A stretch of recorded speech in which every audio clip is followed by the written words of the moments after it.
over and over again in his book, Obama talks about how he go visiting when he was a little kid. This is another communist agent on record. I mean, it's bizarro. And now he's the president. And how does Fast and Furious tie into this? I mean, shipping guns to Mexico to blame the Second Amendment. Well, that was the sole purpose, was to blame the Second Amendment. They have been, meaning the liberals and the socialists, the so-called progressive, has been after the Second Amendment as long as I've been alive, and possibly before that. Remember, an unarmed populace is totally submissive to the will of the government. Yeah, it's real simple. These people crave murdering and power and sit around licking their lips talking about killing 25 million of us, and they hate it that they can't get our guns. Absolutely. They want us unarmed, so we can't defend ourselves. And don't let anyone fool you about the Second Amendment.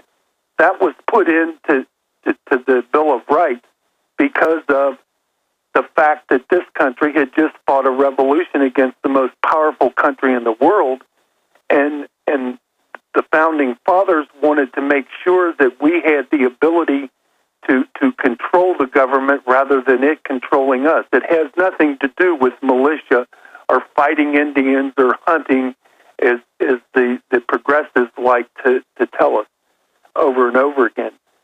And this Frank Marshall Davis, by the way, is the mentor of Barack Obama. In his book, Dreams of My Father, he refers to Frank. He doesn't say Frank Marshall Davis because Frank Marshall Davis was a registered communist, member of the Communist Party USA, and was well known by the FBI and other government agencies.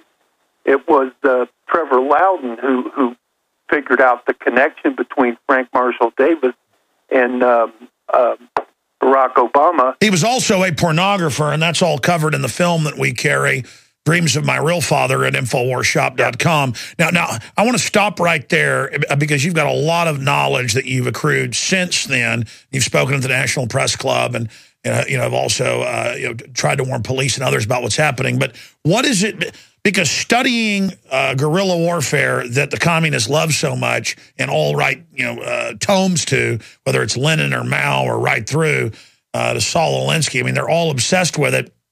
When you look at how the government operates now under their control, every time we resist, they pull back. When we stand down, they rush forward. And I mean, more and more, when I study how they operate, they really are following a classic communist takeover strategy. Even though they're in control of a lot of the government now, they're not in control of the individuals. So they have to put out these cover stories to try to get police and military and intelligence folks to follow their directives. But I don't think it's working. I think the big awakening is happening right now because these guys are at a disconnect. But I mean, I don't know if you've seen it, but 2 months ago we got it. The Army said, yes, that's ours. It's not classified, but it's restricted. You shouldn't have it. It's up on Infowars.com that there is now a re-education camp plan. And they don't say who they're going to put. They just say re-educate political dissidents in them. And I'm sure you've seen they're getting the military ready for civil unrest. But a lot of that will be to unrest they themselves generate. So it's a sophisticated plan. What is their helter-skelter, I guess, Charlie Manson-style plan, or is that inaccurate? I mean, what are they planning to do now from deeply knowing them that they're in control? What should we be looking for is what I'm saying. Well, it's a difficult question to answer, but I can agree with you 100% and possibly go further by noting the fact that Homeland Security, by the name of Nancy Napolitano, has stated that the greatest threat to U.S. security is veterans. In other words, the domestic threat today is not Al Qaeda or some other Islamic radicals, but it's rather the veterans who have fought our wars for us. And frankly, I know of very few veterans who have determined that their goal in life is to overthrow the government. The other unless that's a false globalist communist takeover government, and the criminals that have hijacked things know their only enemy is armed Americans that understand a takeover's happened. As they told you, they've got to go after the counter-revolution. That's going to be George Washington, mom and apple pie, loving veterans. That's what's happening right now. The attack is on the veterans and other patriots who are standing up and fighting against them. The focus on Rush Limbaugh, and I don't always agree with Rush, but look at well, how he's they the went biggest. after If him. they can shoot him down and say that he's a terrorist and all this, they can get everybody. Sure, and he's in the bullseye, and that's what they're trying to do. And remember that the average American is too busy working and paying bills to be focused on politics the way these people are. These people eat, breathe, and sleep politics. And Bill Ayers and Bernadine Dorn are a perfect example. And most recently, Bill has made a comment that a new order is coming. Now, why is he saying that? Remember, this is a guy who praised the assassinations of Kennedy and Robert F. Kennedy because of his belief that the liberals co-opted the revolution. In other words, when issues became clear, they came up with a solution, and there was no longer anything for people to fight against. So I sat in a room and listened to him, explain why these assassinations were a good thing, and now he's an avid supporter of the most liberal president that we've ever had, Barack Obama. Why is that? Is it possible that there's another agenda? Well, here's something I've been told by a lot of high-up sources that are very credible. They say these people aren't above killing Obama so that they could cause some type of race war in the U.S. Have you ever gotten that information? I've heard that, and it's a interesting proposition. It certainly is not something that I would put beyond them, but at the same time, I wonder if they're not looking at him as somebody who is doing their bidding. If you look at, like, Fast and Furious, the programs that have come into existence under his administration, our rights are being attacked, and they're being attacked by the government, the very government that's supposed to support them. They have no love of the Constitution or the Bill of Rights, and Obama has made that very clear. And as far as lying to us is concerned, the health care, Obamacare was not attacked, right? Well, guess what? When they went to the Supreme Court, they argued that it was attacked, and the Supreme Court upheld it. And now they're going to give illegal aliens the free health care. I saw, and they were bragging in the news the other day that, see, this is the promised wealth transfer. Sure. But all it's going to do is bankrupt the country, which is what they want. They want to bankrupt the country. I can't remember it, Cliven Pevin or Klein Pevin, which is to put as much stress on the government as you possibly can and force its collapse.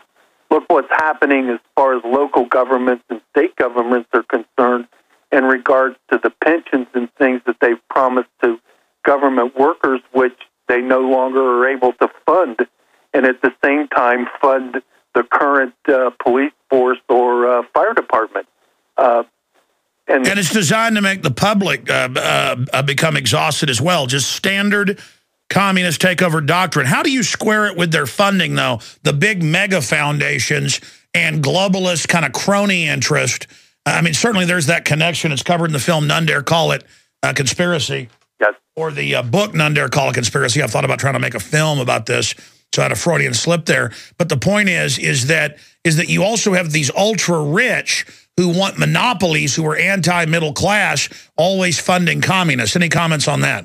Well, Soros is a good example, and he's made billions off of this very thing, and you have to wonder how does he square this up with versus capitalism versus socialism.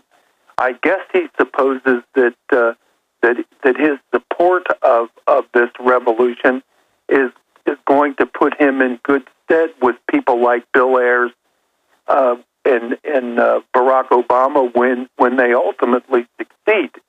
There's no other way to explain it. I've said for years that it amazes me that millionaires support this, because at the end of the revolution, when the Weathermen or groups like them take over, these are some of the first people that are going to be put against the wall and shot. And yet they blindly continue to follow the leader.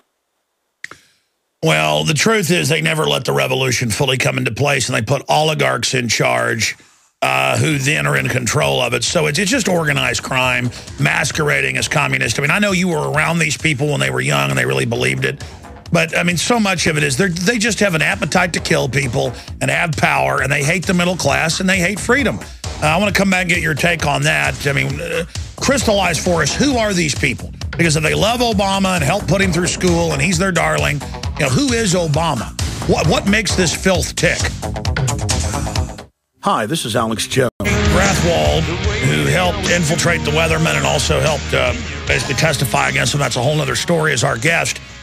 I am going to keep him 20 minutes in the next hour. He's agreed to stay with us and open the phones up for your questions specifically for Larry Grathwohl on the Weathermen, who go on television and stand on American flags. And look, America's been taken over by corrupt interest and does a lot of bad things. But when they say that they want to stand on the American flag, they mean private property, the family, Bill of Rights, Constitution. These are really nasty people. And Larry Grathwohl was around them in their top meetings. He can tell us what type of people they really are here in a moment. But if you want to understand how the ultra-rich fund communists, none dare call it conspiracy, the book that woke me up by Gary Allen, available at Infowars.com. Discounted and with a free citizen rule book. And Dreams from My Real Father by director Joel Gilbert, getting into Frank Marshall Davis and the real Providence, where Obama really came from. All at InfoWarsShop.com or 888-253-3139. And our guest website is Larry101st.blogspot.com. We have a link up in the guest area to his site at Infowars.com. But you have monopoly mafia rich people who want to work with communism because they can get the underclass going along with the consolidation of wealth, but you never get the chicken in every pot. That's my take on it. Larry, what makes these people tick? I mean, were they true believers when you were around them? Oh, absolutely.